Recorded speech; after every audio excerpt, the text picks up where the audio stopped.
Hello student, नमस्कार। आप सब कैसे हैं? सब ठीक ही होंगे उम्मीद करता हूँ। और ऐसी आपके सबके लिए अब मैं दुआ भी करता हूँ कि आप ठीक रहें, स्वस्थ रहें, मस्त रहें और पढ़ते रहें। तो हमारी जो एक्सरसाइज 3.3 हो चुकी थी, है ना। अब हम शुरू करेंगे अपनी 3.4 एक्सरसाइज, जिसके लिए क्या है उसमें अब आ जाएगी हमारी एक विधि और नई उसमें विलोपन विधि, है ना। और हमने प्रतिस्थापन विधि से कौन सी एक्सरसाइज करी थी, यानी कि 3.3 एक्सरसाइज करी थी। तो हम आज के उसमें देखेंगे एपिसोड में, यानी कि वीडियो में 3.4 एक्सरसाइज। तो अब मैं पहले सवाल पर चलता हूँ। वो सवाल मतलब सॉल्व करते करते और आपको मैं समझा दूंगा कि विलोपन विधि क्या होती है ना स्टूडेंट। उसके लिए कोई अलग से टाइम देने की जरूरत नहीं है, क्योंकि हाँ वीडियो भी लंबी हो जाती है और विलोपन विधि यानी कि परिभाषा तो कभी आती भी नहीं है जैसे लिखने के लिए। ठीक है, तो आपका भी टाइम वेस्ट होगा, मेरा भी वेस्ट होगा, इसलिए हम सीधे किस पर आएंगे 3.4 एक्सरसाइज पर। ठीक है स्टूडेंट, तो आइए हम शुरू करते हैं। तो मैं पहला सवाल लिख देता हूँ आपके सामने, फिर हम सॉल्व करेंगे।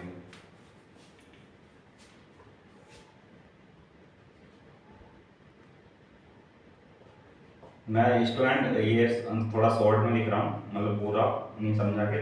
निम्न समीकरण को अब इसमें दिया है प्रतिस्थापन विधि और विलोपन विधि दोनों से हल करना है ना। निम्न समीकरण को यह समीकरणों को, है ना, विलोपन विधि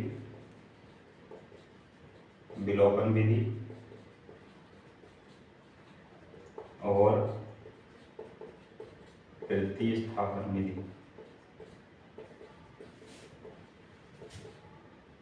विधि से हल कीजिए।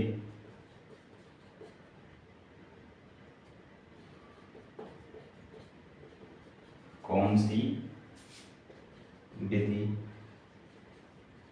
उपयुक्त है, यानी कि अधिक उपयुक्त है ना। तो ये लिख देता हूँ मैं, अधिक। अब मैं जैसे इसमें पहला सवाल मैं यहाँ पर लिख देता हूँ, फिर मैं समझाऊंगा आपको कि कैसे करना है सवाल को।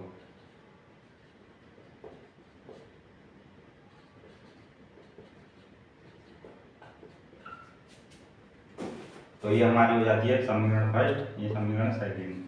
तो स्टूडेंट इसमें क्या है, यानी कि विलोपन विधि और प्रतिस्थापन विधि दोनों से हल करने के लिए कहता है ये, है ना। सवाल जो है इसमें पहला जो पार्ट है, मतलब पहला जो सवाल है उसके 4 पार्ट है, तो हमने चारों पार्ट करने हैं। और ये विलोपन विधि और प्रतिस्थापन विधि से कह रहा है करने के लिए। लेकिन स्टूडेंट क्या है, हमने प्रतिस्थापन विधि से यानी कि 3.3 एक्सरसाइज जो करी थी पूरी प्रतिस्थापन विधि से ही करी थी।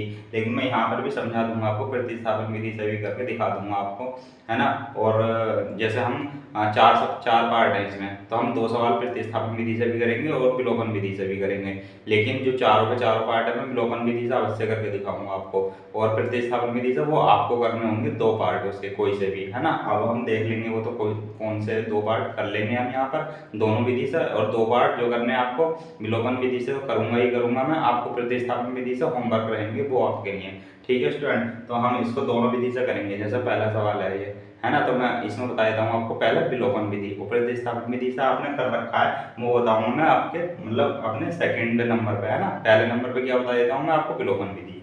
तो आइए हम शुरू करते हैं विलोपन विधि से।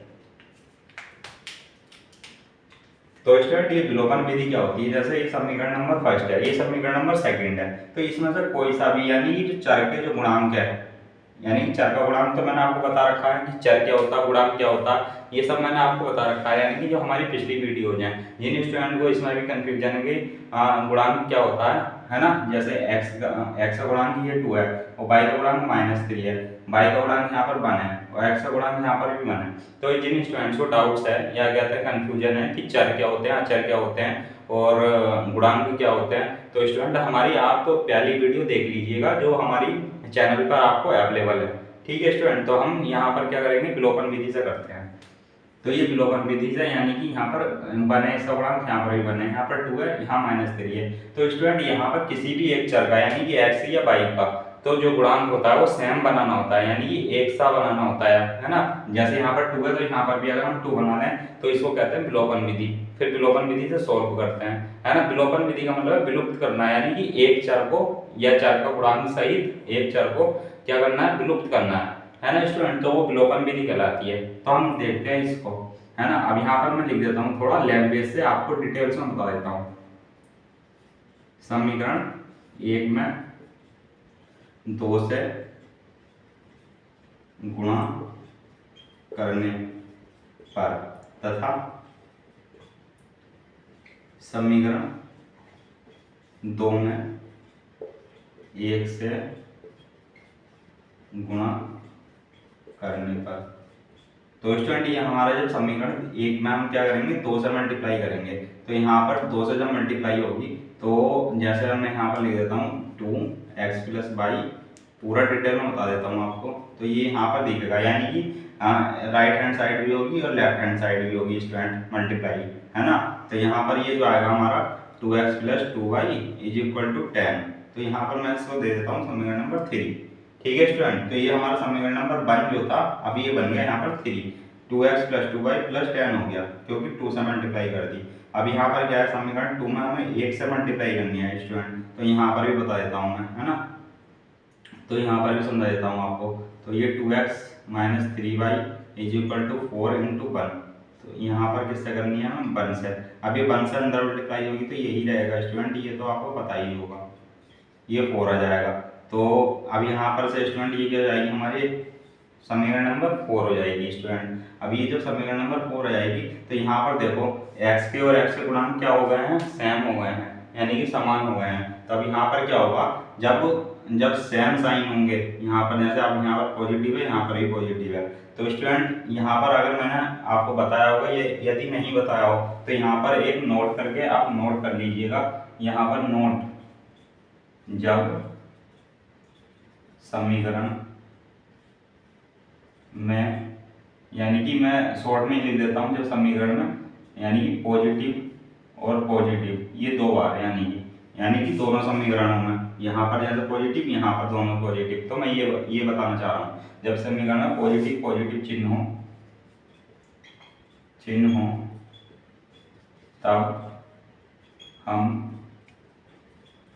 एक समीकरण से, ऐसे लिख दो, एक समीकरण से दूसरे समीकरण को माइनस, है ना, माइनस करते हैं। और यहाँ पर ये हो जाएगा 1 और यहाँ पर 2 लिख दो। जब समीकरण में प्लस और क्या हो, निगेटिव साइन दोनों हो, तब हम जोड़ देते हैं। वो कैसे बता रहा हूँ मैं स्टूडेंट, इस तरीके से बता रहा हूँ, जैसे यहाँ पर है +2y, यहाँ पर है -3y। अगर मैं इनका गुणांक समान कर लेता, है ना, तो यहाँ पर हो जाता, मान लो 1 मिनट को, यहाँ पर +6y, यहाँ पर -6y। तो स्टूडेंट मैं क्या करता, समीकरण 3 और 4 को जोड़ देता। तो जब जोड़ता तो यानी कि यहाँ पर +6y होता, यहाँ पर भी -6y होता, तो वो क्या होता, माइनस हो जाता, यानी कि कट जाता। तो यहाँ पर y गुणांक जो था, या y गुणांक सही थे, जो चर था, है ना, y चर जो है वो क्या हो जाता, समाप्त हो जाता हमारा। लेकिन अब यहाँ पर हम क्या देख रहे हैं, प्लस प्लस है, तो यहाँ पर हम क्या करेंगे, समीकरण 1 से 2 को घटाने पर। ठीक है स्टूडेंट, तो हम नेक्स्ट लाइन लिख देता हूँ मैं, यानी कि 1 जो बोला मैंने वो किसके लिए बोला, यानी कि 3 से 4 को घटाने पर। समीकरण 3 से समीकरण 4 को घटाने पर। ठीक है स्टूडेंट, तो आपको पता है जब हम घटाते हैं तो जो नीचे वाला समीकरण होता है, नीचे वाली संख्या जो होती है, तो वो क्या हो जाती है, उसके साइन परिवर्तित हो जाते हैं। ठीक है स्टूडेंट, तो ये हमारी समीकरण नंबर अभी 3 है, और यहाँ पर 2x है -3y है = 4 है। ठीक है स्टूडेंट, अब मैं क्या करूँगा, यहाँ पर जब हमने लिखा है ये समीकरण 3 से समीकरण 4 को घटाने पर, ठीक है, तो यहाँ पर साइन क्या हो जाएंगे, चेंज हो जाएंगे। ठीक है, अब मैं यहाँ पर चेंज कर दिया मैंने साइन, तो -2x है, ये +2x है, तो ये क्या हो जाएगा, कट जाएगा। ये प्लस प्लस है तो ये क्या हो जाएगा, 5y हो जाएगा स्टूडेंट। अब यहाँ पर क्या हो जाएगा, ये प्लस है, ये माइनस है, तो यहाँ क्या हो जाएगा, +6, क्योंकि प्लस का साइन बड़ा है ना, यहाँ पर प्लस प्लस प्लस हो गया। अब यहाँ पर y = कितना आ गया, 6/5। ठीक है स्टूडेंट, तो ये आप ध्यान रखिएगा। बाई का मान कितना आ गया 6/5। अब ये जो बाई का मान 6/5 आया है, ये समीकरण नंबर 3 में भी रह सकते हैं आप, ये समीकरण नंबर 4 में भी रह सकते हैं, है ना, ये अपनी मर्जी है। तो x का मान दोनों से आ जाएगा। मैं यहाँ पर चलो समीकरण नंबर 3 में ही रख देता हूँ। समीकरण नंबर 3 में बाई का मान रखने पर हम विलोपन विधि से करें स्टूडेंट या प्रतिस्थापन विधि से करें, जो आंसर आता है हमारा यानी कि x और y के मान जो आते हैं वो समान ही आते हैं, इक्वल ही आते हैं, है ना। तो चाहे विधि कोई सी भी हो, तरीका कोई सा भी हो, लेकिन जो हमारा आंसर आएगा वो सेम ही आएगा। ठीक है, अब यहाँ पर समीकरण नंबर 3 में रखूंगा मैं किसका, y का मान। तो ये 2x प्लस 2y यानी कि y का मान 6/5 और इज इक्वल टू 10। ठीक है स्टूडेंट, अब यहाँ पर 2x प्लस 6 2 जा 12, ये 12/5 हो जाएगा, ये 10। अब यहाँ से 2x और ये 10 माइनस 12/5। अब मैं 5 अगर एलसीएम ले लूँगा तो यहाँ पर 5 बार जाएगा, 5 था 50 हो जाएगा। ठीक है स्टूडेंट, माइनस 12, तो ये कितना बचेगा, 10 में से 2 गया 8 और 4 में से गया 3, यहाँ पर बचेगा 5। ठीक है स्टूडेंट, ये हो गया 2x equal, x is equal to कितना आएगा 38/5 और अपॉन में भी 2, है ना, यहाँ पर से लिख दो क्योंकि यहाँ पर क्या गुणा में है, तो इधर क्या हो जाएगा अपॉन में, तो ये 2 से 1 कट जाएगा, तो 2 × 2 2 9 18। ठीक है स्टूडेंट, तो यहाँ पर x का मान कितना जाएगा 19/5। तो ये हो जाता है हमारा विलोपन विधि से। ठीक है स्टूडेंट, ये क्या करा हमने, विलोपन विधि से कर दिया, यानी कि किसी भी एक को गुणांक को समान बना दिया हमने, फिर उसमें प्लस माइनस करने पर, यानी कि समीकरण 2 से 3 से 4 को घटाने पर, तो ये आ गया हमारा x और y के मान, है ना। अब यहाँ पर हमने x का मान गुणांक यानी कि समान करा था, हम यहाँ पर समान किसे कर सकते थे, y का भी कर सकते थे, तो आंसर सेम ही आता, तो पहले x का मान आया था, है ना, पहले यहाँ पर y का मान आ गया। अब मैं इसी सवाल को किससे करके दिखा देता हूँ आपको, प्रतिस्थापन विधि से करके दिखा देता हूँ, जो हमने प्रश्नावली 3.3 में अच्छे से समझा रखी है ना, कि प्रतिस्थापन विधि क्या होती है और उससे सवाल कैसे सॉल्व होते हैं। तो मैं इसको हटा देता हूँ।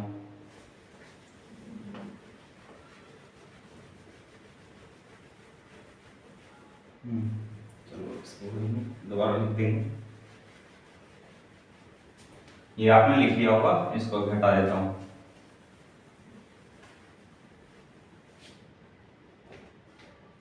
तो ये क्या था दूसरा, 2x minus 3y is equal to 4, है ना, तो ये था हमारा सेकंड समीकरण।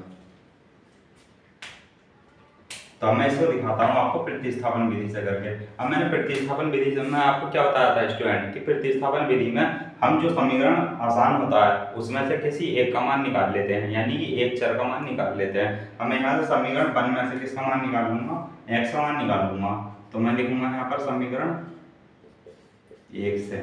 ठीक है, अब यहाँ से x का मान निकालूंगा, 5 माइनस y हो जाएगा। अब इसको मैं दे दूंगा समीकरण नंबर 3। अब मैं यहाँ पर लिखूंगा समीकरण 3 से x का मान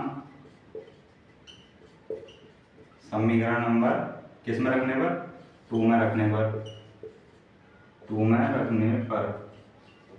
ठीक है, जब मैं वहाँ पर रखूंगा किसका मान, x का, तो ये 5 minus y minus 3y is equal to 4। ठीक है स्टूडेंट, यहाँ पर 10 minus 2y minus 3y is equal to 4, 10 minus 5y is equal to 4, minus 5y 4 minus 10, 5y minus का 6, माइनस का माइनस कैंसिल स्टूडेंट, ये किसका मान आ गया y का।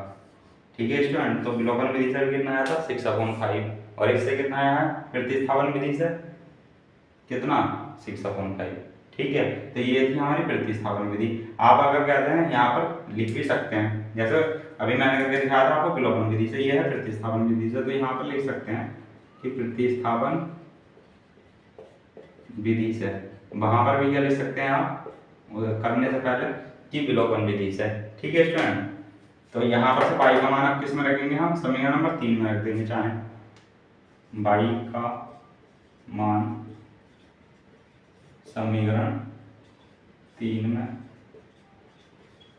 रखने पर, तो यहाँ पर क्या होगा, y का मान आया है हमारा 5 माइनस 6/5 हो जाएगा। ठीक है स्टूडेंट, अब यहाँ पर 5 एलसीएम में जाएगा और ये 5 पंजे 25 हो जाएगा, इसमें 6 माइनस जाएगा, तो यहाँ पर कितना बचेगा 19/5। ठीक है, अब यहाँ पर से एक्स का मान ये आ गया स्टूडेंट। तो ये हमारे दोनों मान आ गए और हमने किससे निकाला था इससे पहले, विलोपन विधि से, और ये थी हमारी प्रतिस्थापन विधि। तो उम्मीद करता हूँ आपको अच्छे से समझ में आ रहा होगा। अब हम एक सवाल और देखेंगे दोनों विधियों से, फिर हम दो पार्ट होंगे तो वो किससे देखेंगे, ओनली विलोपन विधि से, और 2 प्रतिस्थापन विधि से आपके लिए होमवर्क करेंगे स्टूडेंट।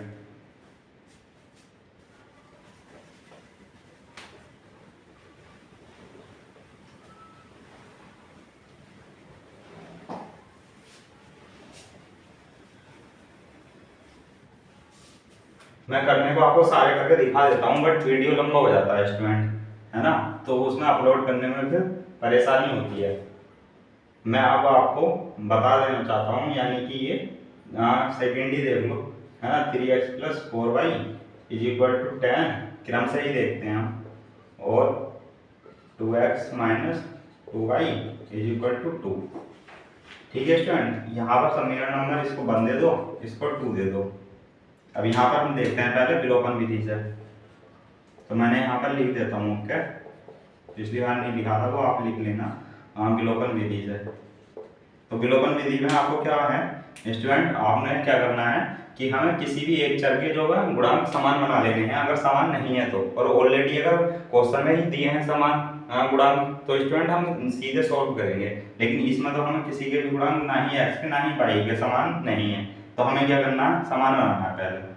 तो अब हम क्या लिखेंगे यहाँ पर, देखो अगर इसका यानी कि y के समान आ सकता है गुणांक, यानी कि वैसे ही दिख रहा है साफ साफ, अगर मैं इसमें 2 की मल्टीप्लाई कर दूं तो ये 4 बन जाएगा। वो प्लस माइनस भी ध्यान नहीं देना है स्टूडेंट, बस संख्या पर ध्यान देना है कि ये प्लस का 4 है तो यहाँ पर माइनस का 4 आ जाएगा, है ना। तो हमें प्लस और माइनस ध्यान नहीं देने, बस ओनली हमें इसका खाली गुणांक समान बनाना है। तो अगर मैं यहाँ पर 2 से मल्टीप्लाई कर दूं, यहाँ से 1 से कर दूं, तो ये दोनों समान मतलब सोल्व हो जाएंगे फिर, यानी कि सॉल्यूशन की हालात कह दो, सॉल्यूशन के हालातों में होंगे ये जो है समीकरण। ठीक है, तो मैं वही करने जा रहा हूँ समीकरण 1 में, यानी कि 1 से मल्टीप्लाई करने पर, 1 से गुणा करने पर तथा समीकरण 2 में 2 से गुणा करने पर। ठीक है स्टूडेंट, अब यहाँ पर ये तो 1 से मल्टीप्लाई करने पर देखो मैं सीधे ही लिख रहा हूँ, तो ये सीधे ही आ जाएगी ऐसे ही। ठीक है, और यहाँ पर क्या है, 2 से मल्टीप्लाई करनी है हमें, तो यहाँ पर क्या हो जाएगा 4x - 4y और = 4, तो ये हो जाएगी हमारी समीकरण नंबर 4। ठीक है, अब मैं यहाँ पर क्या करूँगा समीकरण, अब देखो यहाँ पर अपोजिट साइन है, तो यहाँ पर मैं क्या करूँगा समीकरण 3 और 4 को जोड़ने पर, और जब जोड़ूंगा तो साइन चेंज नहीं होते हैं स्टूडेंट, और जब माइनस करते हैं तो नीचे वाले के समीकरण जो होती है उससे साइन चेंज होते हैं। अब यहाँ पर साइन चेंज नहीं होंगे तो ये कट जाएगा, तो मैं यहाँ पर लिखता हूँ समीकरण 3 और 4 को जोड़ने पर। और स्टूडेंट यहाँ पर जो हमसे कहा गया था कि कौन सी विधि उपयुक्त है, तो उपयुक्त का मतलब है यानी कि जो हमारे लिए आसान हो, तो हमें सबसे आसान विधि मतलब प्रतिस्थापन में से और विलोपन विधि में से विलोपन ही लगती है ना, क्योंकि आसान होती है, यानी कि बार बार मान प्रतिस्थापित करने नहीं पड़ते हैं, और किसी भी गुणांक को मतलब इक्वल करो और सवाल को सॉल्व करना शुरू कर दो। ठीक है स्टूडेंट, तो इस कथन से या इस मतलब जो हमने सॉल्यूशन निकाला है या इस जो हमने आधार बनाया, तो उस आधार पर हम कह सकते हैं कि हमारी जो विलोपन विधि है वो उपयुक्त है। ठीक है स्टूडेंट, अब मैं इसको करता हूँ। अब यहाँ पर समीकरण 3 और 4 को जोड़ने पर कहा गया है, तो समीकरण 3 और 4 को जोड़ते हैं।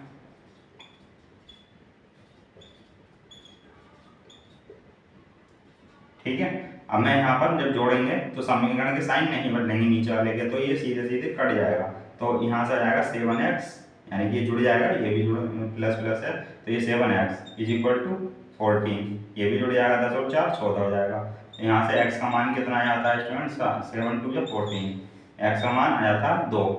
ठीक है, अब x का मान किस में रख देंगे हम, समीकरण नंबर 3 में रख दो, किसी में भी रख दो। तो दूसरा स्टेप इसका भी यही रहता है, यानी कि अगर एक चर का मान आ गया तो एक चर का दूसरे का चर का निकालने के लिए आप क्या करेंगे, किसी भी समीकरण में उसका मान रख देंगे।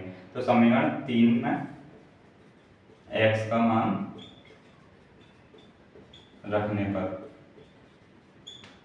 ठीक है। अब मैं यहाँ पर समीकरण नंबर 3 में रख देता हूँ एक्स का मान। तो 3 into 2 plus 4y is equal to 10। तो 3 दूनी 6 plus 4y is equal to 10। तो 4y इज इक्वल टू कितना जाएगा बचेगा, ये इधर चला जाएगा, 10 में जाएगा तो 4 बचेगा, ये आ गया 1। ठीक है स्टूडेंट, तो ये हमारे दोनों मान आ गए किससे, हमारे विलोपन विधि से। अब मैं इसी को क्या करूंगा, प्रतिस्थापन विधि से भी हल करके दिखाऊंगा आपको। ठीक है, तो आप ये उतारो। तो ये आपने उतार लिया होगा, साथ साथ में उतारते होंगे आप लोग, तो ये आपने उतार लिया होगा। अब मैं हम चलते हैं अपनी किससे, प्रतिस्थापन विधि से।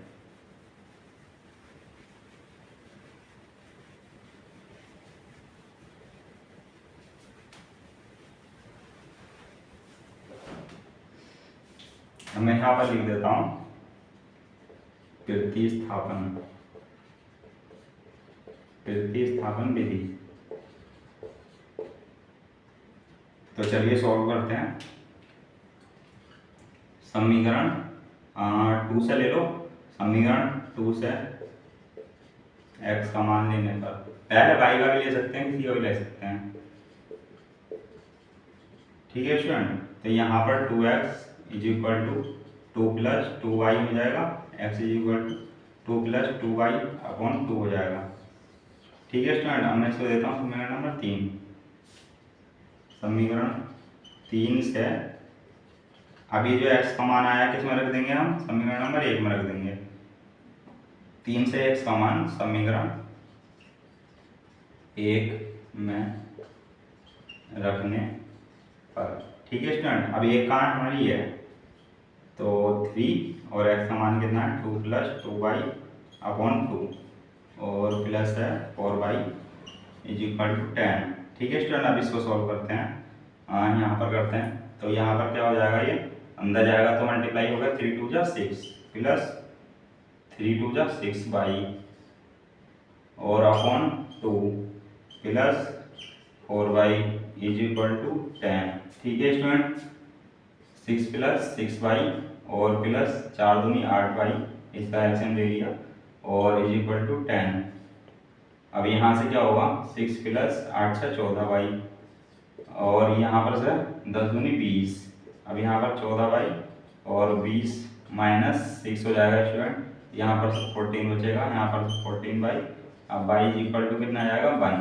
ठीक है स्टूडेंट, तो ये हमारा एक मान आ चुका है कैसे, प्रतिस्थापन विधि से। अब y का मान समीकरण नंबर 3 में रख दो। y का मान, क्योंकि अब यहाँ पर एक स्टेप ज़्यादा हो जाता है स्टूडेंट, इसलिए हम कह सकते हैं कि हमारी विलोपन विधि जो है वो उपयुक्त है। अब यहाँ पर आ जाता है किसका मान, विलोपन विधि से करते तो हम। ठीक है, अब यहाँ पर नहीं आया, क्यों, क्योंकि हमने क्या लगाई है, प्रतिस्थापन विधि। तो इसलिए जो हमारी आसान पड़ती है या जो हमारे लिए उपयुक्त है वो कौन सी है, उपयुक्त विलोपन विधि। y का मान समीकरण 3 में रखने पर।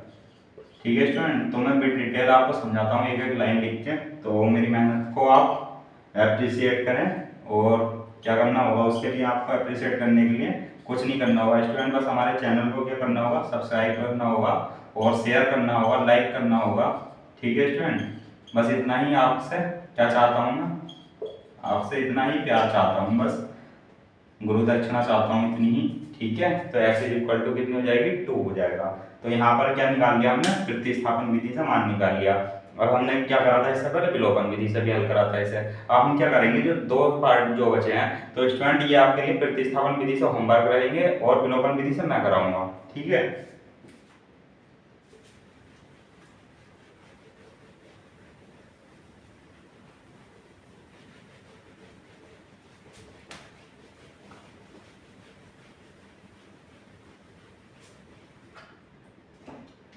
थर्ड पार्ट हमारा ये है। Third part 3x minus 5y minus 4 is equal to 0 और 9x is equal to 2y plus 7। ठीक है स्टूडेंट, ये हमारा थर्ड पार्ट है। आइए हम देखते हैं इसको। तो यहाँ पर जरा मैं इसको थोड़ा सॉल्व कर लेता हूँ।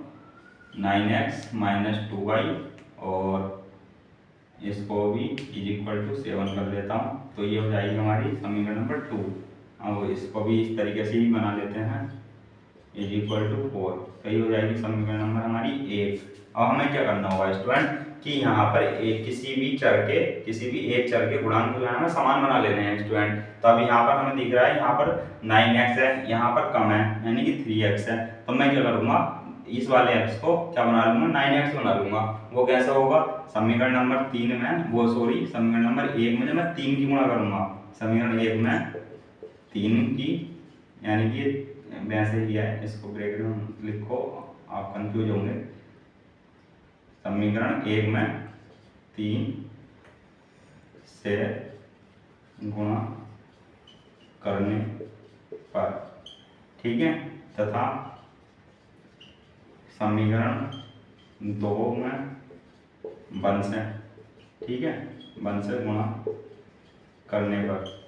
तो मैं यहाँ लिख देता हूँ जब मैं 1 में 3 से गुणा करूँगा तो कितना हो जाएगा 9x माइनस 5 या 15y और 4 या 12, ठीक है स्टूडेंट, 3 या 9, 5 या 15, 4 या 12, ठीक है। तो यहाँ पर यह आ जाएगा समीकरण नंबर 3 स्टूडेंट। अब मैं यहाँ पर क्या करूँगा समीकरण नंबर 2 में करूँगा किससे 1 से मल्टीप्लाई। तो यहाँ पर देखो आप लोग इतने समझदार हो कि यहाँ पर मैंने 3 से करी तो इतना बन गया समीकरण, 1 से करूँगा तो इतना बन जाएगा, ये इतना ही रहेगा, है ना। तो यहाँ पर क्या हो जाएगा ये यहाँ पर समीकरण नंबर 4 बनेंगे स्टूडेंट। अब देखो यहाँ पर क्या है पॉजिटिव पॉजिटिव साइन है, तो हम क्या करेंगे समीकरण 3 से 4 को घटाएंगे, समीकरण 3 से 4 को घटाने पर, ठीक है। अब यहाँ से पहले समीकरण लिख लेता हूँ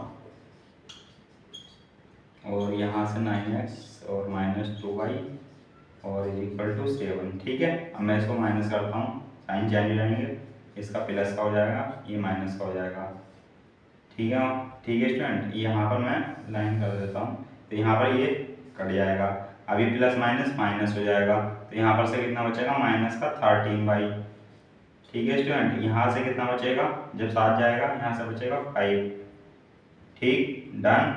अब यहाँ से माइनस का बच रहा है, ये यहाँ पर प्लस का बचेगा, ठीक है, डन।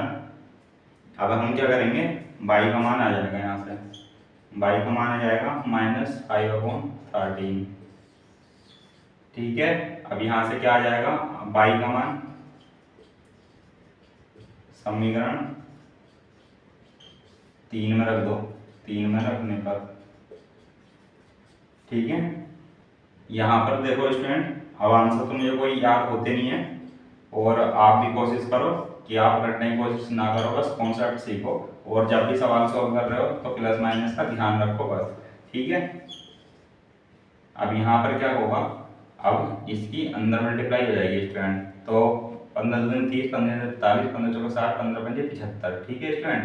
अब यहाँ पर माइनस माइनस है तो प्लस हो जाएगा, जब गुणा होगी तो प्लस हो जाएगा, 15 पंजे 75/13, ये हो जाएगा 12। अब 9x, ठीक है स्टूडेंट, ये 2 ही था ना, यहाँ पर 1 मिनट में चेक कर लेता हूँ, हाँ 2 ही है, ठीक है, तो ठीक ही कर रहे होंगे हम, ठीक है। तो यहाँ पर 12 माइनस 75/13, तो ये हमारा सवाल ये बन रहा है, ठीक है। यहाँ से क्या जाएगा 13 एलसीएम आ जाएगा। अब यहाँ से देखो 1 है तो 1 से जब ये 13 बार जाएगा तो 13 ही आएगा, ठीक है। तो 13 ही मल्टीप्लाई किससे हो जाएगी 12 से, देखो मैं यहाँ करके दिखा देता हूँ, यहाँ पर से 75 जाएगा, है ना।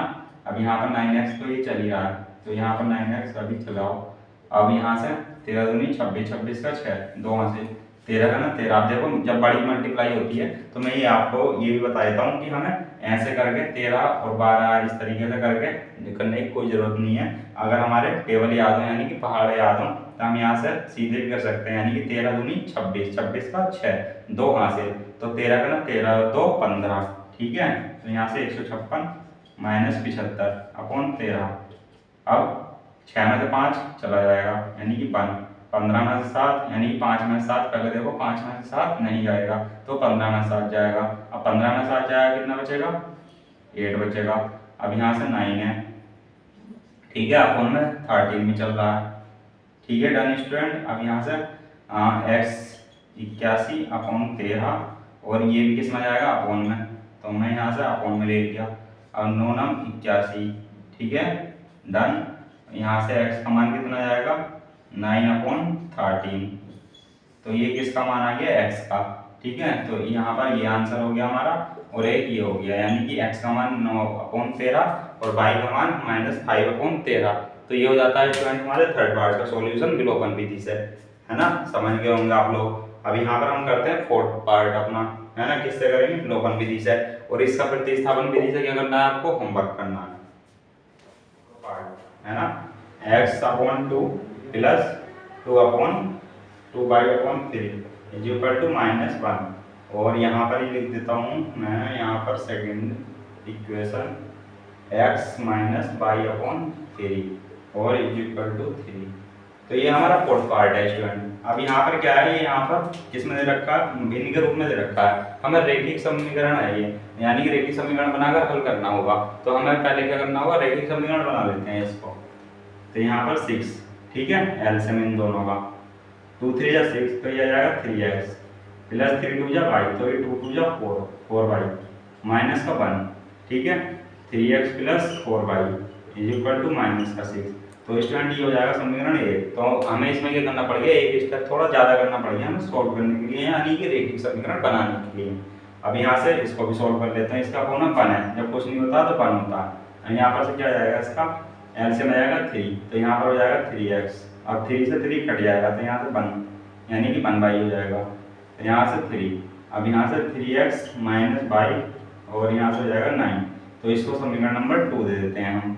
अब हम देखते हैं कि ये भी 3x है, ये भी 3x है स्टूडेंट। तो अब यहाँ पर समीकरण नंबर 1 में 3x है, समीकरण नंबर 2 में भी 3x है, यानी कि हमारे x के गुणांक जो है इक्वल है। तो अब हम वहाँ पर क्या करना होगा, हमें डायरेक्ट समीकरण 1 और 2 से यानी कि हल कर लेंगे समीकरण 1 और 2 को। तो वो हल कैसे करेंगे, जब इक्वल साइन है, इक्वल साइन है, तो समीकरण 1 से हमें 2 को क्या करना होगा, घटाना होगा। तब हमारा क्या हो जाएगा, 3x से 3x मतलब कट जाएगा और y का मान आ जाएगा वहां से, है ना। तो हम यहाँ पर ये क्या कर रहे हैं, हम ये विलोपन विधि से ही कर रहे हैं, विलोपन विधि से।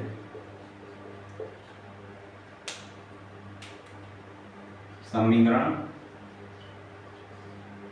ये हमने एक ही दिया है, समीकरण 1 को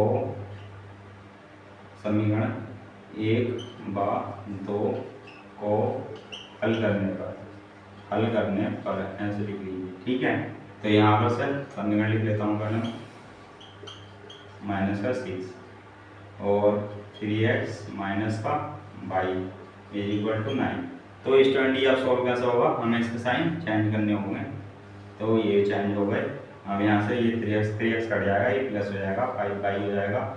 अब यहाँ से क्या हो गया, ये माइनस हो गया, देखो साइन।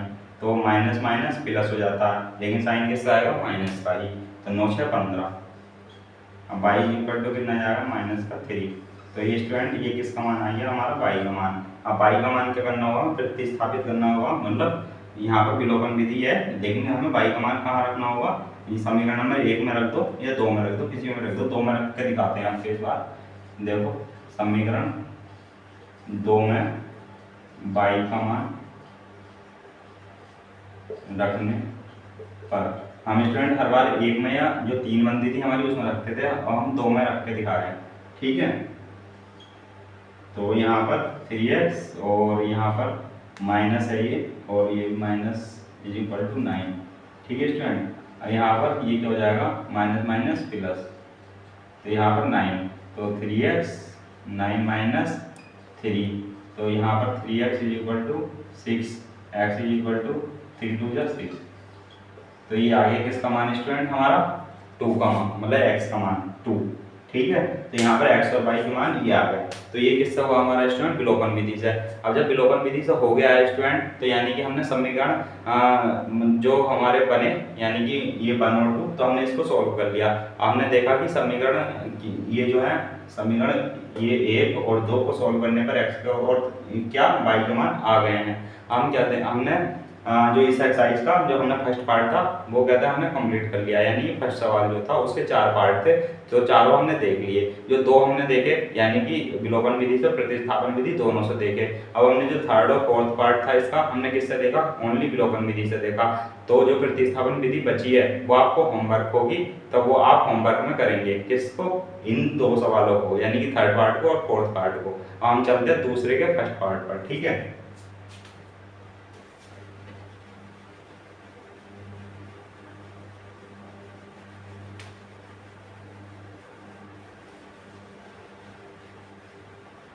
तो यहाँ पर स्टूडेंट मैं डाल देता हूँ, कुछ स्टूडेंट कंफ्यूज हो रहे होंगे कौन सी एक्सरसाइज चल रही है। ये यहाँ पर जल्दी जल्दी मैंने सवाल स्टार्ट कर दिया कराना, ठीक है। तो ये 3.4 है।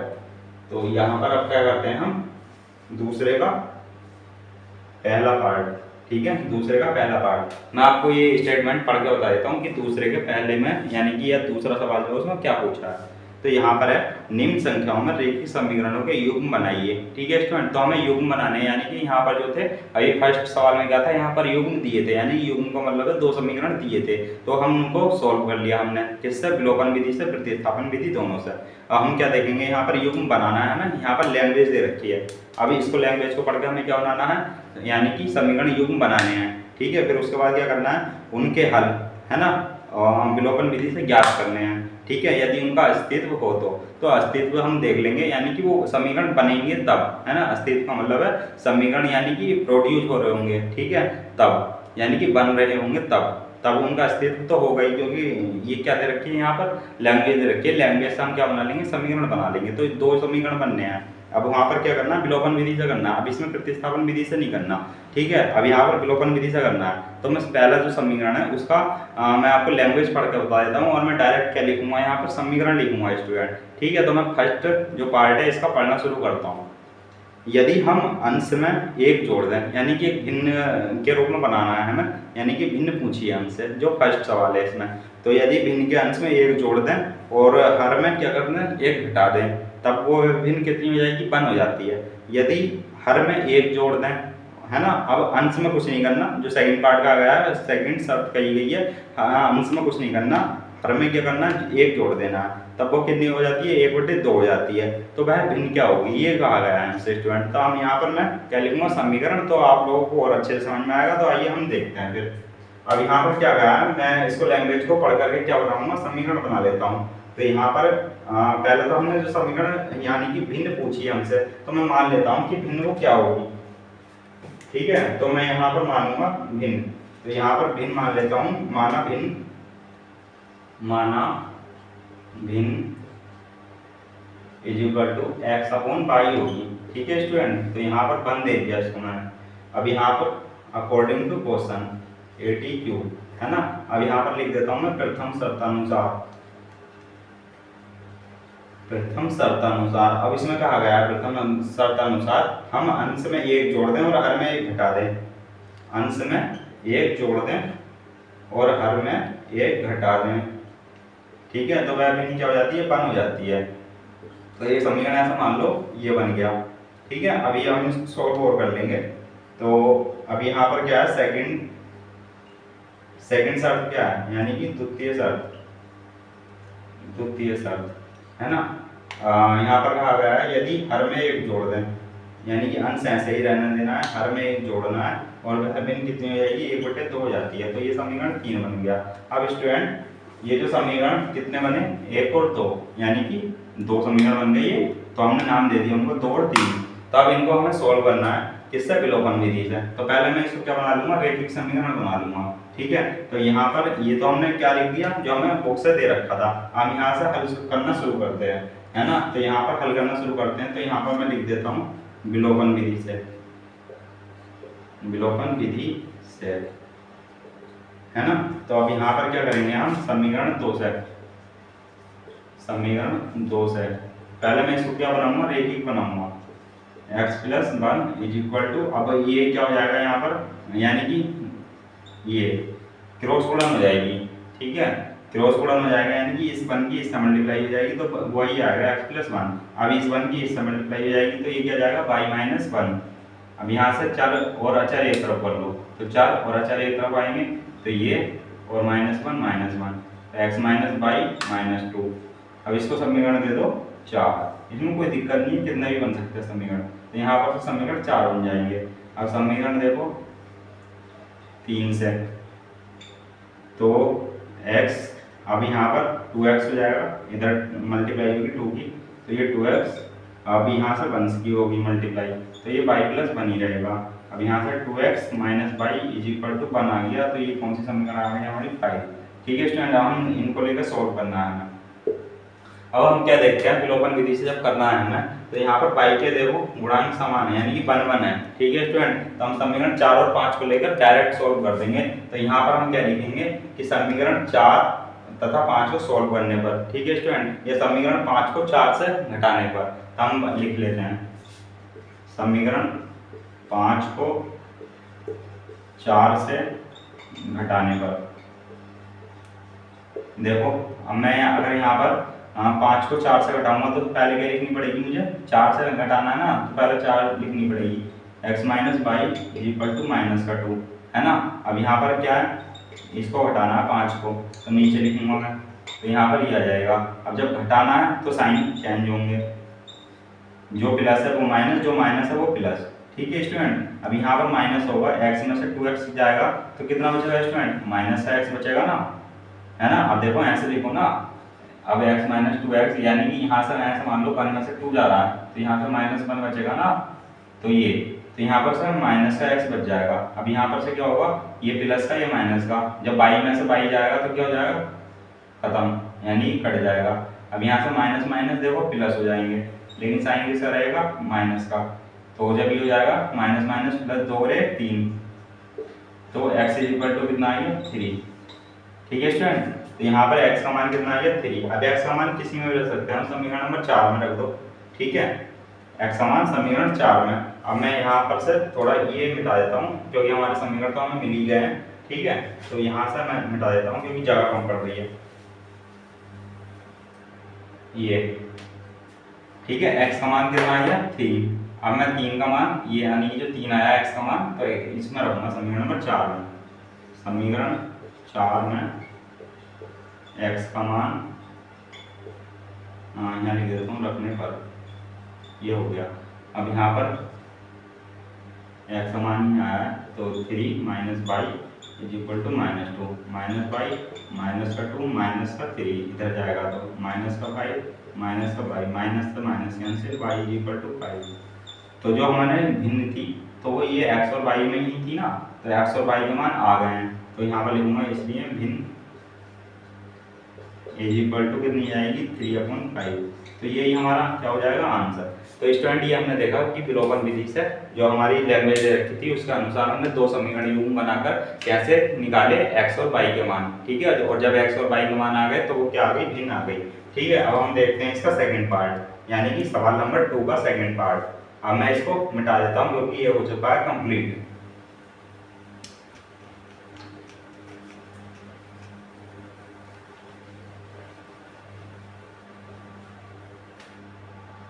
अब मैं इसका दिखाता हूँ आपको सेकंड पार्ट सॉल्व करके। तो उसमें क्या दे रखा है स्टूडेंट, देखो अब यहाँ पर वही एज वाला क्वेश्चन, ये तो ये स्टूडेंट ये मतलब होते हैं इम्पोर्टेंट, एज का एक ना एक क्वेश्चन आपको आ ही जाता है एग्जाम में। ठीक है, तो यहाँ पर देखो मैं सेकंड की लैंग्वेज आपको पढ़ कर बता देता हूँ, फिर हम क्या करेंगे उससे समीकरण युग्म बनाएंगे। ठीक है, तो 5 वर्ष पूर्व जो नूरी की आयु थी, है ना, सोनू की आयु कितनी थी, 3 गुनी थी। ठीक है, 10 वर्ष पश्चात नूरी की आयु सोनू की आयु की 2 गुनी हो जाएगी। नूरी और सोनू की आयु ज्ञात करनी है। ठीक है, तो हम पहले क्या मानेंगे, हम मान लेंगे कि नूरी की आयु x है और सोनू की आयु कितनी है, y है। तो हम देखते हैं नूरी की आयु ये माना है। ठीक है, माना नूरी की आयु यानी कि ये क्या है, यहाँ से लिख दो नूरी की वर्तमान आयु, वर्तमान आयु कितनी है, इज इक्वल टू x है, और सोनू, ठीक है, सोनू की वर्तमान आयु इज इक्वल टू y है। अब हम क्या करेंगे ATQ, यानी कि जो क्वेश्चन अनुसार दे रखा है अकॉर्डिंग टू क्वेश्चन। तो यहाँ पर क्या है, 5 वर्ष पूर्व नूरी की आयु की 3 गुनी थी, तो यहाँ पर 5 वर्ष पूर्व नूरी की आयु कितनी होगी, यानी कि x - 5 होगी। तो यहाँ पर और मैं पूरा लिखूँ 5 वर्ष पूर्व नूरी की आयु is equal to x minus 5। 5 वर्ष पूर्व सोनू की आयु, सोनू की आयु बाई माइनस 5। ठीक है, अब यहाँ पर क्या है, अकॉर्डिंग टू क्वेश्चन ही लिख रहे हैं हम। तो यहाँ पर कहा गया है 5 वर्ष पूर्व नूरी की आयु सोनू की आयु की 3 गुनी थी, यानी कि नूरी की आयु सोनू की आयु की 3 गुनी थी। नूरी की आयु तो ये हो गई, सोनू की आयु की 3 गुनी थी, तो ये हो गई। अब मैं इसको यहीं पर सॉल्व कर देता हूँ हैंड टू हैंड। तो यहाँ पर x minus 5 is equal to 3y minus 15। ठीक है, 3 अंदर चला गया। अब x माइनस 3y हो जाएगा, माइनस का 15 इधर आके ये प्लस 5 हो जाएगा। तो x minus 3y is equal to minus का 10 हो जाएगा। तो ये हमारी समीकरण बन जाएगी 1। ठीक है स्टूडेंट, अब हम समीकरण नंबर बनाते हैं 2। ये तो हो गई हमारी, आंसर लिख सकते हैं आप प्रथम शर्तानुसार, शर्तानुसार। ठीक है, अब हम बनाते हैं सेकंड, यानी कि द्वितीय शर्तानुसार, द्वितीय शर्तानुसार। तो यहाँ पर क्या है, 10 वर्ष पश्चात नूरी की आयु सोनू की आयु की 2 गुनी है। तो अब मैं अगर मैं यहाँ पर लिखूँ, यानी कि 10 वर्ष पश्चात, 10 वर्ष पश्चात नूरी की आयु, तो कितनी हो जाएगी 10 साल बाद नूरी की आयु, जितनी वर्तमान आयु है उसमें जुड़ जाएगा 10, तो यानी कि x प्लस 10। और 10 वर्ष पश्चात सोनू की आयु, सोनू की आयु ये कितनी हो जाएगी y प्लस 10। ठीक है, अब मैं यहाँ पर क्या करूँगा, जो हमने दे रखा है क्वेश्चन में, 10 वर्ष पश्चात नूरी की आयु सोनू की आयु की 2 गुनी थी। ठीक है, नूरी की आयु सोनू की आयु की 2 गुनी थी, तो ये कहा गया है स्टूडेंट। अब उसको भी ऐसे ही सॉल्व कर लूँगा, लेकिन उससे पहले मैं थोड़ा इंक डाल देता हूँ, क्योंकि कम हो चुकी है, वो आपको देखने में फिर विजिबिलिटी में प्रॉब्लम है। तो मैंने ये इंक डाल लिया है इसमें। अब हम देखते हैं अपना x plus 10 is equal to, ये हमारा बन गया था। अब मैं इसको सॉल्व करता हूँ, x प्लस 10 ये 2y और प्लस 20। अब x minus 2y is equal to 20 और माइनस का 10, x minus 2y is equal to 10। तो ये हमारी क्या हो जाएगी, समीकरण नंबर 2।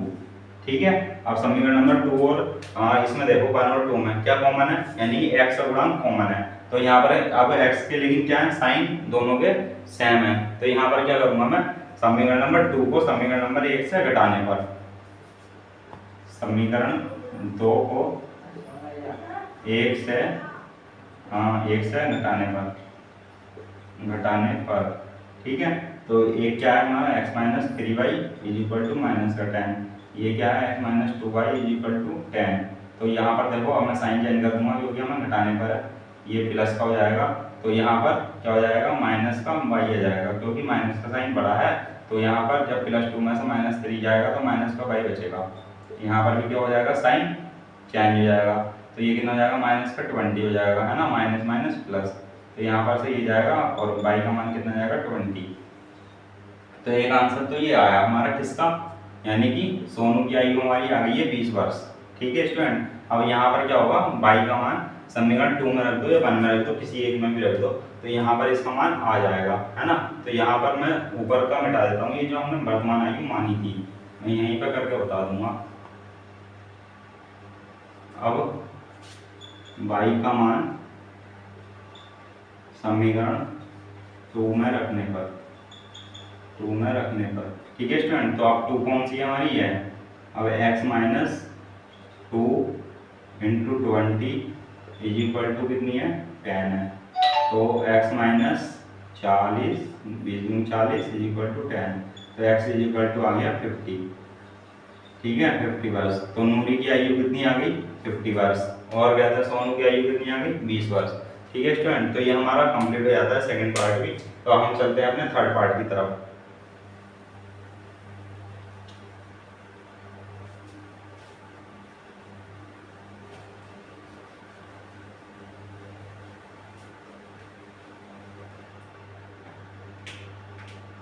तो देखो थर्ड पार्ट में क्या कहता है ना, ये थर्ड हो जाएगा। थर्ड पार्ट में आपको इसकी लैंग्वेज भी पढ़ के बता देता हूँ मैं। दो अंकों की एक संख्या का योग 9 है। तो ठीक है स्टूडेंट, तो यहाँ पर ध्यान देना, दो अंकों की है एक संख्या। अगर यहाँ पर जो जनरली सवाल होता है तो वो होता है दो संख्याओं का योग 9 है, इस तरीके से। ठीक है, दो संख्याओं का योग 9 है, लेकिन यहाँ पर क्या कहा गया, दो अंकों की, ठीक है, संख्या का योग 9 है। तो यहाँ पर हमें क्या देना, लैंग्वेज पे ध्यान देना है। ठीक है, जब अंक बोलते तो कैसे करेंगे वो मैं आपको यहाँ बताऊंगा अभी, है ना। इस संख्या का 9 गुना है ना, इस संख्या का 9 गुना, यानी कि जो दो अंकों की एक संख्या है उसका योग 9 है, और इस संख्या का 9 गुना संख्या के अंकों को पलटने से बनी संख्या का 2 गुना है। ठीक है, तो क्या करना है, वह संख्या ज्ञात करनी है स्टूडेंट, है ना। तो अब यहाँ पर हम देख लेंगे अकॉर्डिंग टू क्वेश्चन। तो मैं अकॉर्डिंग टू क्वेश्चन चलता हूँ। माना वह संख्या, है ना, वह संख्या मान लो कितनी होगी, यानी कि x प्लस वाई के फॉर्म में बनेगी बाद में वो जाके, इसको अभी यहाँ पर नेगलेक्ट करना। ठीक है, x प्लस वाई के, यानी कोई भी संख्या होती है, मान लो ऐसे 20 लिखा हुआ है। ठीक है, तो स्टूडेंट ये 2 प्लस 18 भी हो सकती है, 20 प्लस 0 भी हो सकती है, 10 प्लस 10 भी हो सकती है। ठीक है, तो वो आपको मैंने एक तरीके से लिख के दिखाया बस, है ना, उसको और बाकी वो अहमियत नहीं देनी, इंपॉर्टेंस नहीं देनी। ठीक है, तो यहाँ पर पहले अकॉर्डिंग टू क्वेश्चन चलते हैं हम। ATQ क्या दे रखा है, दो अंकों की संख्या, यानी कि दो अंकों की संख्या का योग 9 है, दो अंकों की संख्या का योग 9 है। तो ये कैसे लिखा जाएगा, x plus y is equal to 9 आ गया, चलो, है ना, समीकरण नंबर 1 हो गया। अब यहाँ पर कहा गया 10 वर्ष पश्चात ये मतलब दूसरा ऑप्शन पढ़ दिया, ये संख्या का 9 गुना जो है संख्या के अंकों को पलटने से बनी संख्या का 2 गुना है। तो यहाँ पर जो वास्तविक संख्या होती है ना स्टूडेंट, यानी कि अगर दो अंकों की संख्या बोलेगा तो वास्तविक संख्या हम जो लिखेंगे ना, वास्तविक संख्या, तो देखो यहाँ पर अगर मैं वास्तविक संख्या लिखूं, जैसे मान लो x और y है, ठीक है, x और y है, तो यहाँ पर मैं मान लूंगा, है ना। अब यहाँ पर मान लो यदि इकाई का अंक, है ना, x हो, ठीक है। अब यहाँ पर मान लूंगा मैं दहाई का अंक, यदि दहाई का अंक क्या हो, y हो, तो ये माना हमने। ठीक है, अब यहाँ पर क्या होगा, जब मैं इकाई का अंक क्या मान रहा हूँ, x मान रहा हूँ, तो इकाई का अंक तो ये हो गया।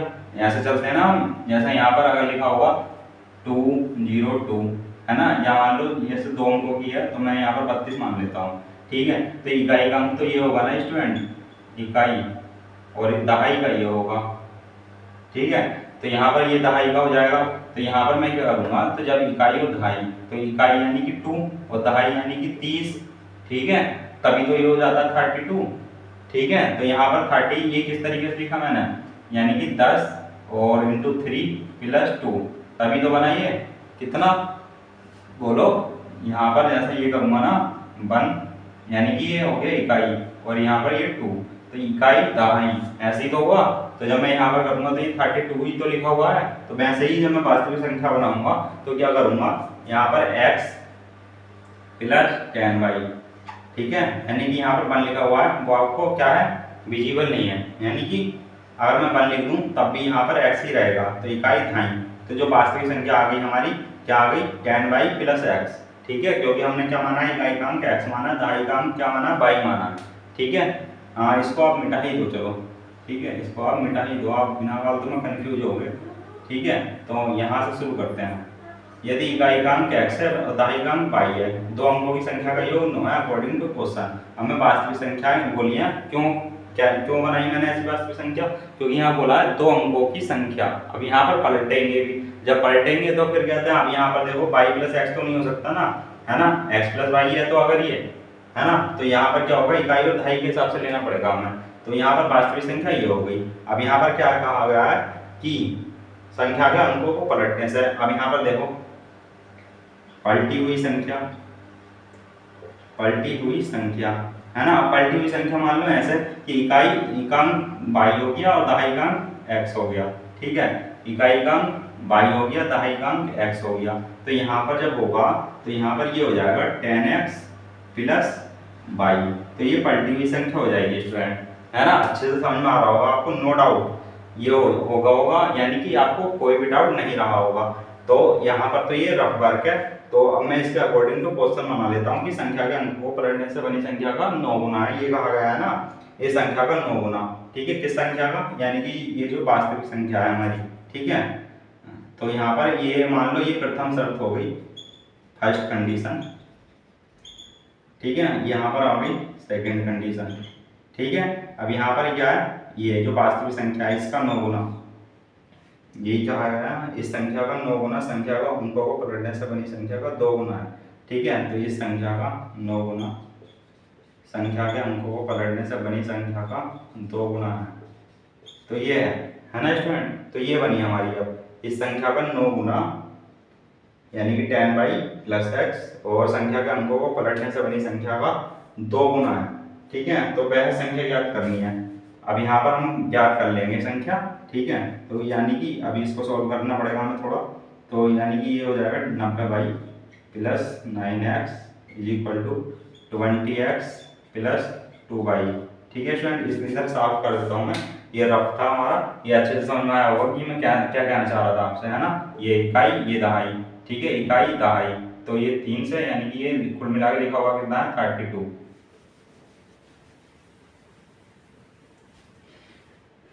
ये हो गया। तो यहाँ पर ये अब इसको सॉल्व करते हैं थोड़ा, एक्स एक्स वाले एक तरफ, वाई वाई वाले एक तरफ, 90x - 20x और 2y, और इधर है सॉरी यहाँ पर बाई है, बाई में था 90y - 2y और ये है 20x और ये कितना है -9x। ठीक है, अब यहाँ पर कितना आ जाएगा 88y और यहाँ पर कितना आ जाएगा 11x, है ना। अब यहाँ पर 11×8 = 88, ये क्या आ गया, x = 8y आ गया स्टूडेंट, x = 8y। अब मैं x = 8y किस में रखूँगा स्टूडेंट, चाहे 1 में रख दो आप। ठीक है, तो समीकरण 1 में x का मान रखने पर, यानी कि ये जो संख्या बन गई थी ना हमारी स्टूडेंट, ये जो बनी हमारी, इसको समीकरण नंबर 2 मान लो। ठीक है, तो समीकरण 1 में x का मान रखने पर तो यहाँ पर रखेंगे हम, तो यहाँ से ये 8y+9 = 9 है, 8y+y। ठीक है, तो यहाँ से 9y आ जाएगा, 9y = 1। तो ये y का मान आ गया है कितना स्टूडेंट, 1। अब मैं y का मान कहाँ रखूँगा, समीकरण नंबर 2 में। y का मान समीकरण 2 में रखने पर, तब यहाँ पर क्या होगा, जब मैं ऊपर रखूँगा तो x का मान आ जाएगा 818, तो यहाँ से x का मान आ चुका है ये। ठीक है, डन स्टूडेंट। अब हमारी क्या था, हमसे वास्तविक संख्या तो पूछी थी, है ना, जो हम बताएंगे तो वो क्या बताएंगे, हम वास्तविक संख्या ही बताएंगे। तो अब यहाँ पर देखेंगे, यहाँ पर लिख देता हूँ, इसलिए वास्तविक संख्या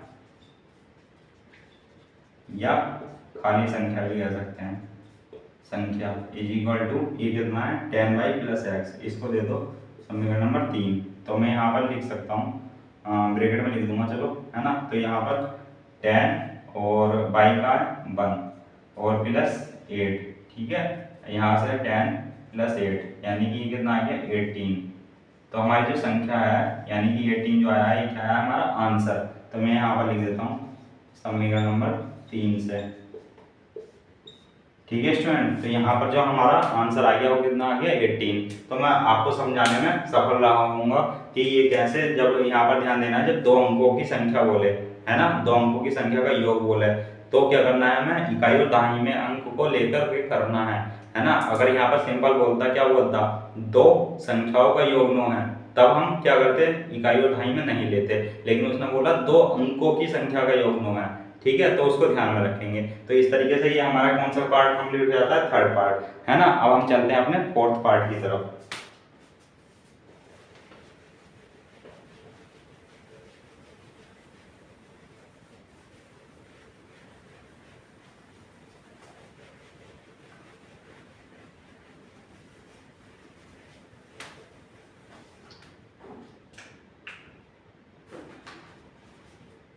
दूसरे का फोर्थ पार्ट।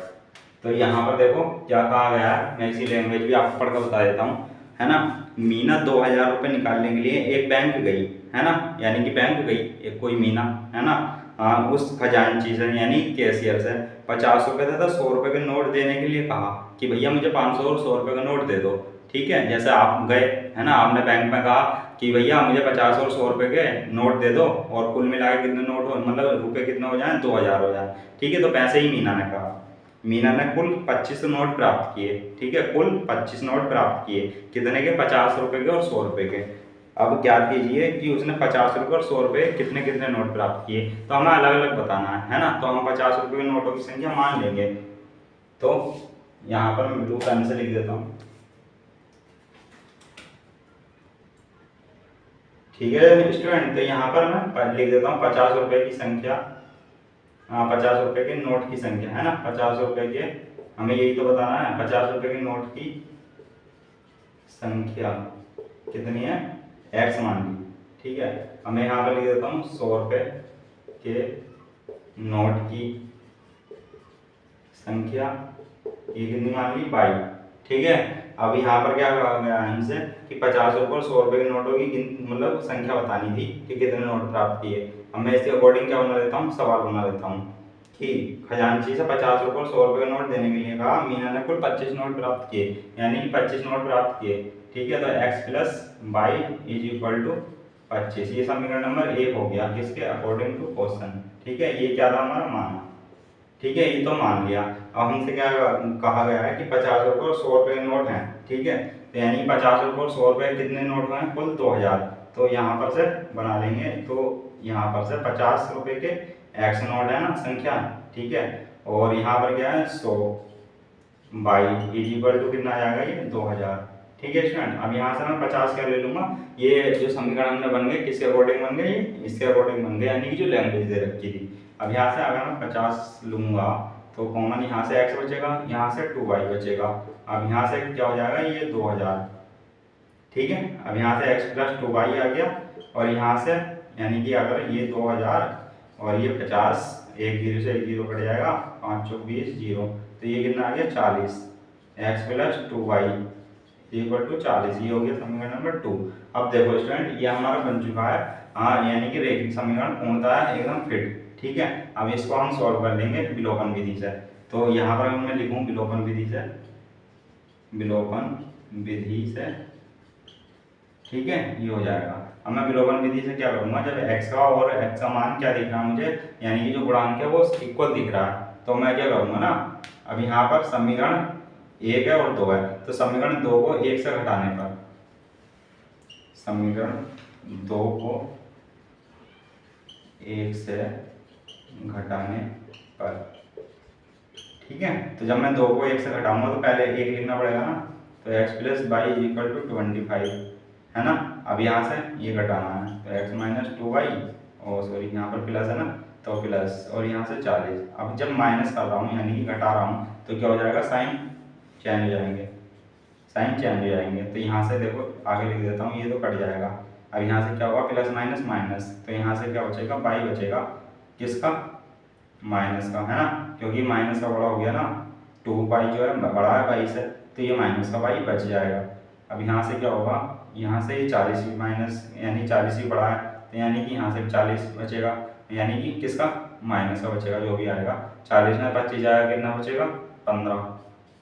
ठीक है, तो ये कट जाएगा, 22 इक्वल टू आ गया 15। ठीक है स्टूडेंट, अब यहाँ से y का मान किस में रखेंगे, समीकरण 1 में रख दो, y का मान समीकरण 1 में रखने पर, तो यहाँ से y का मान समीकरण 1 में रख देंगे, तो यहाँ से 15 इक्वल टू 25, और x का मान आ गया कितना, 10 आ गया ना, ये। तो यहाँ से y और x कितना आ गया, 15, यानी कि 50 रुपये के नोट की संख्या इक्वल टू 10, और 100 रुपये के नोट की संख्या इक्वल टू कितनी, 15, y मानिए ना। तो ये हमारा आंसर हो गया। तो देखा आपने स्टूडेंट, ये x और y का मान कितना आ गया, क्रमशः 10 और 15, यानी कि जो x और y का मान जो मानी थी हमने, x का मान 10 और y का मान 15 रहेंगे तो ये कितना हो जाएगा 25। ठीक है स्टूडेंट, तो यानी कि जो हमारा आंसर आया 25 वो राइट आया। ठीक है स्टूडेंट, यानी कि 50 रुपये के नोट की संख्या जो थी 10 थी और 100 रुपये के नोट की संख्या कितनी थी 15 थी। तो इस तरीके से हमारा ये हो जाता है, ये वाला पार्ट भी कंप्लीट हो जाता है। हम चलते हैं आज की एक्सरसाइज के अंतिम और हमारे 5th पार्ट पर। ठीक है,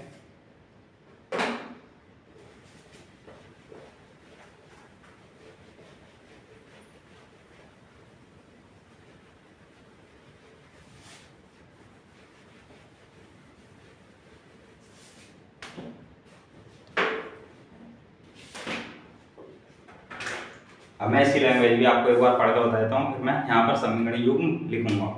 किराए पर पुस्तक देने वाली है ना किसी पुस्तकालय का, यानी कि जो लाइब्रेरी होती है का प्रथम 3 दिनों का नियत किराया है। यानी कि नियत किराया, जैसे आपने एक टैक्सी वाला सवाल करा था ना, यानी कि जो उसका किराया था है ना, ये एक तरफ का नियत था, फिर प्रति किलोमीटर का अलग था, है ना। वैसे ही क्या है इसमें दिन है ना, नियत दिनों का, यानी कि 3 दिन है, 3 दिन का जो है नियत किराया है ना, प्रथम 3 दिनों का नियत किराया है तथा उसके बाद प्रत्येक अतिरिक्त दिन का अलग किराया है ना। सरिता ने 7 दिनों तक एक पुस्तक रखने के लिए 27 रुपये अदा किए, है ना, जबकि सुशी ने एक पुस्तक 5 दिनों तक रखने के लिए 21 रुपये अदा किए। तो हमें बताना है यहाँ पर नियत किराया और प्रत्येक अतिरिक्त दिन का किराया कितना था, है ना। तो मैं अकॉर्डिंग टू क्वेश्चन क्या मानूंगा, पहले नियत किराया यानी कि 100 रुपये था ऐसा मान लूंगा, और जो प्रत्येक अलग दिन का किराया था अतिरिक्त यानी कि वो 22 रुपये था, है ना। तो मैं यहाँ पर मान लेता हूँ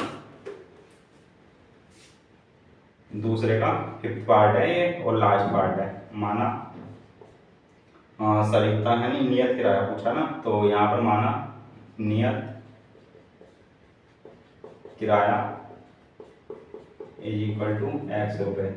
ठीक है, और प्रत्येक अतिरिक्त दिन का किराया, प्रत्येक अतिरिक्त दिन का किराया इज इक्वल टू 22 रुपये। ठीक है स्टूडेंट, अब यहाँ पर हम चलते हैं ATQ। तो सरिता है और कौन है, सुशी है। तो सरिता के द्वारा यानी कि 3 दिनों तक का एक जो नियत किराया है अकॉर्डिंग टू क्वेश्चन दे रखा है, तो हम यहाँ क्या करेंगे, उसके बाद प्रत्येक अतिरिक्त दिन का अलग किराया है। अब सरिता ने देखो 7 दिनों तक क्या करा, एक पुस्तक रखी है ना, 7 दिनों तक पुस्तक ली और 27 रुपये अदा किए। तो 3 दिन का यानी कि 7 दिन, कुल कितने दिन है, 7 दिन है। अब इसमें क्या रखा है कि अकॉर्डिंग टू सवाल क्या क्या रखा है कि प्रथम 3 दिनों का किराया नियत है ना, नियत अब हमने मान लिया है x रुपये है, तो प्रथम 3 दिन के लिए तो ये हो जाएगा x। ठीक है स्टूडेंट, 3 दिन के लिए ये आ गया। टोटल दिन कितने हैं यहाँ पर सरिता के, 7 दिन, तो बचे कितने दिन, 4 दिन। तो यहाँ पर लिखूंगा मैं 4 दिन। ये अभी इसने कितने रुपए अदा किए, 27 रुपये अदा किए। 3 दिन का नियत किराया, 4 दिन का क्या अतिरिक्त किराया। ठीक है, वो 22 था लेकिन 4 दिन के लिए देना पड़ेगा इसलिए मल्टीप्लाई कर दी और 27 रुपये क्या आ गया, यानी कि ये दिया 7 दिन का किराया। तो फर्स्ट जो समीकरण बन जाती है हमारी ये बन जाती है। ठीक है स्टूडेंट, अब यहाँ पर क्या है, अब सुशी के बारे में है। सुशी ने एक पुस्तक 5 दिनों तक रखने के लिए 21 रुपये अदा किए हैं। तो सुशी के द्वारा यानी कि 3 दिन का किराया, तो इसका भी नियत होगा, तो ये x आ गया।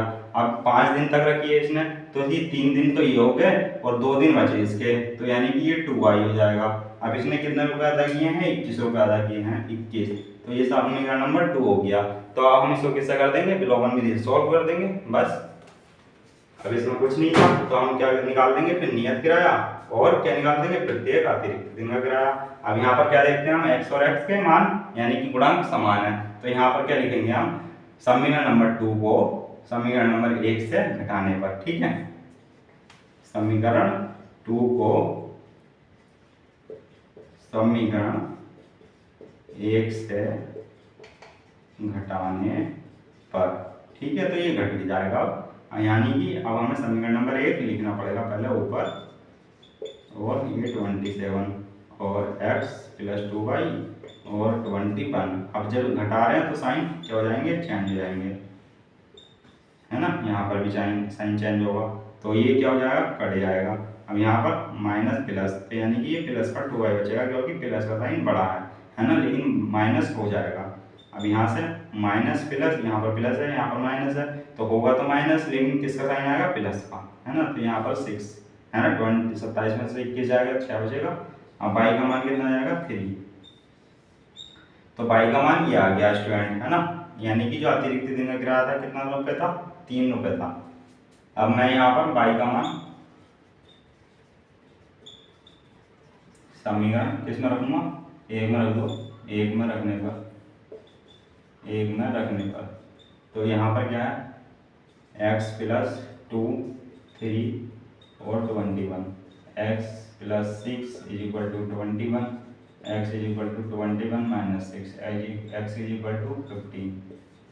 ठीक है स्टूडेंट। तो फिर जो प्रत्येक यानी कि जो नियत किराया था वो कितना था, 15 रुपये आ गया हमारा यहाँ से, है ना। तो जो नियत किराया हो जाएगा, यानी कि मैं लिख देता हूँ यहाँ से, यही आंसर है हमारा, लैंग्वेज में लिख देता हूँ। इसलिए नियत किराया कितना था, 15 रुपये था। और प्रत्येक अतिरिक्त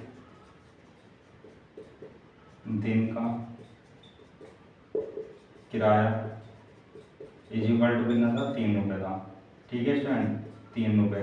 तो यही हमारा क्या था, आंसर निकालना था हमें, है ना, जैसा हमसे बुक में कहा गया था। तो यहाँ पर यही कहा गया था कि नियत किराया था प्रत्येक अतिरिक्त दिन का किराया ज्ञात कीजिए। ठीक है, तो वो हमने कर दिया है। तो स्टूडेंट ये हमारी एक्सरसाइज इस तरीके से कौन सी हो जाती है, 3.4 खत्म हो जाती है। और इसी उसमें एक्सरसाइज में या इसी कड़ी में कह सकते हैं, हम मिलते हैं आपको नेक्स्ट वीडियो में। लेकिन जब तक आप हमारे चैनल को क्या करना होगा, आपको सब्सक्राइब करना होगा और लाइक करना होगा, बेल आइकन को प्रेस करना होगा, ताकि हमारी जल्द से जल्द आने वाली जो वीडियोज हैं उसका नोटिफिकेशन आपको टाइम पर मिल जाए। ठीक है स्टूडेंट, तो आपका बहुत बहुत धन्यवाद और जय हिंद स्टूडेंट, मिलते हैं।